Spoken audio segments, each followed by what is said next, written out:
जिन्दगीमा र बाटोमा कहिले पनि कम्पिटिसन लगाउनु हुँदैन, कहिले पनि रेस खेल्नु हुँदैन। किनभने कम्पिटिसन यदि हामी गर्छौँ भने हाम्रो फोकस कहाँ जान्छ?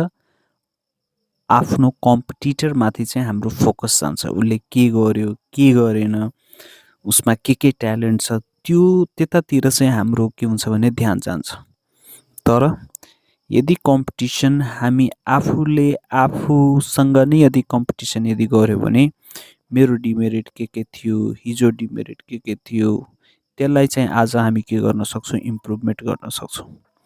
डे बाई डे, हिजोभन्दा आज चाहिँ हामी चाहिँ बेटर गर्न सक्छौँ र आज बेटर गऱ्यो भने आजभन्दा भोलि चाहिँ हामी बेटर गर्न सक्छौँ र हामी आफूमै बिस्तारै बिस्तारै बेस्ट हुन सक्छौँ।